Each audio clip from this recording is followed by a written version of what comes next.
Hi, and thank you for tuning in to Raw History. I'm Natasha, and in this episode, I'll be sharing what I've learned about Mae Mallory. Mae Mallory was born on June 9, 1927 in Macon, Georgia. Mallory's family was poor, and her childhood coincided with Jim Crow. This was a time when Jim Crow was actively used to oppress and instill a sense of inferiority in Black people. Yet Mallory was surrounded by a Black family and community that built her self-esteem and pride.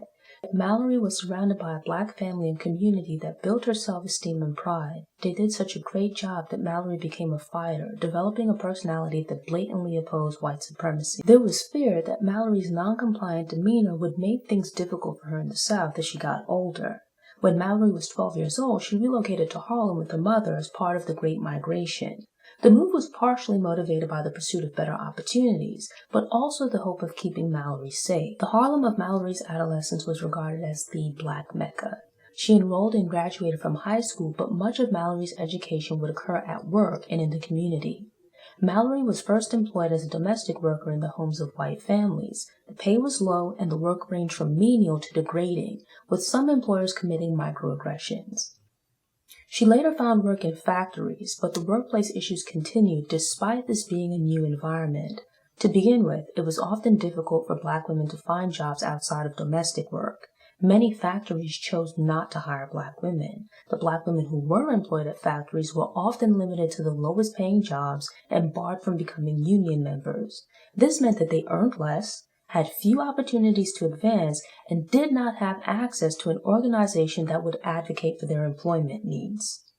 Mallory made her first forays into activism as a member of the Communist Party and other local Black organizations. She joined groups and was active in campaigns focused on improving labor conditions and ensuring greater equality for Black people. Much of her activism in the early to mid-1950s focused on workplace issues. New York City public schools are within zones that are composed of neighborhoods. A child's local or zone school is based on their home address. New York City was, and arguably still is, racially segregated from a residential standpoint. Thus, while Black children were not outright banned from attending predominantly white schools based on their race, they could be banned based on their address. As was the case in the South, most schools within Black neighborhoods received less funding and resources in comparison to schools in white neighborhoods.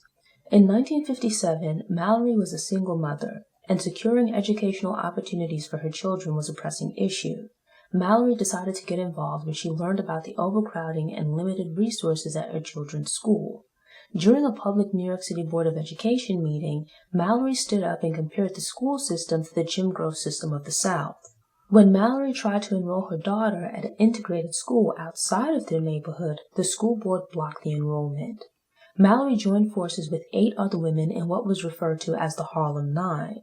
With Mallory functioning as their spokesperson, the group advocated for their children to be able to attend integrated schools outside of their neighborhoods.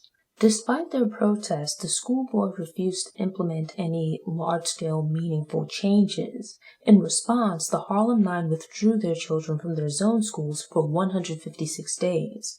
Not sending a child to school can be regarded as negligence, which gave the school board grounds to file charges against the Harlem Nine.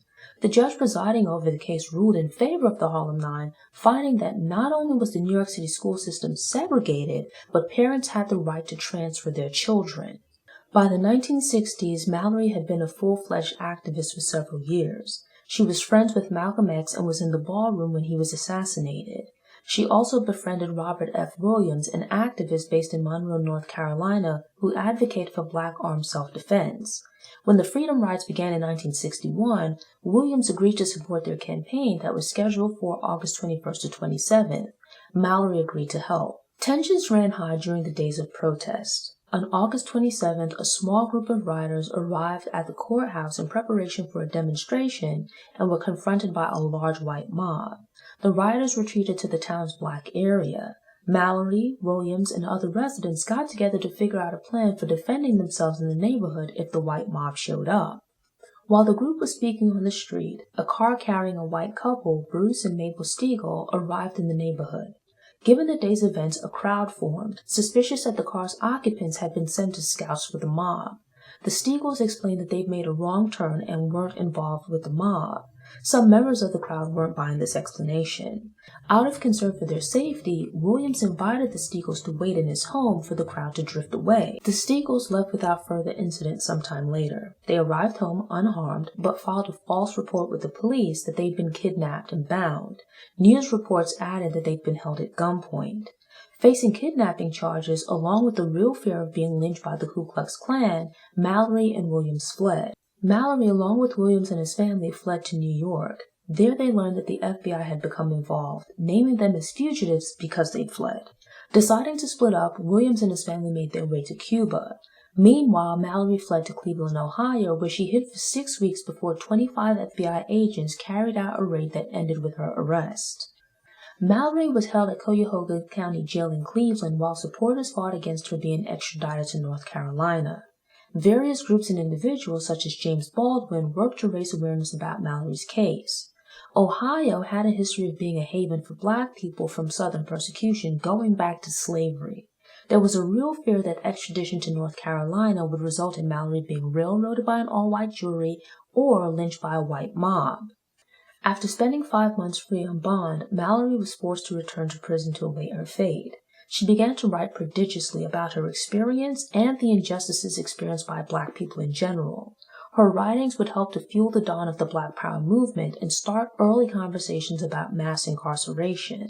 In January 1964, North Carolina and Ohio agreed to the terms of Mallory's extradition. Her trial lasted from February 21st to February 29th. The all-white jury deliberated for 30 minutes before finding Mallory guilty and sentencing her to 16 to 20 years in prison. Fortunately, the sentence was overturned on appeal by the North Carolina Supreme Court, which found that Black residents had been purposefully and systematically excluded from the jury. Mallory was freed while prosecutors decided if they wanted a retrial.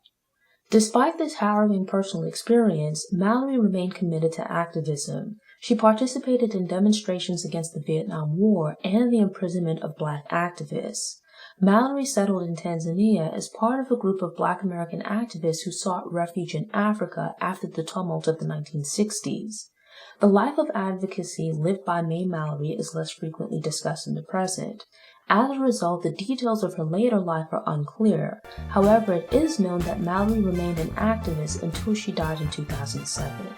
Thanks for tuning in to Noir History. I publish a new Black History Fact profile every week, so subscribe to the channel and click the notification bell so you don't miss any future episodes. And I'm hoping to finally create some downloadables, so keep an eye on the Media Noir website.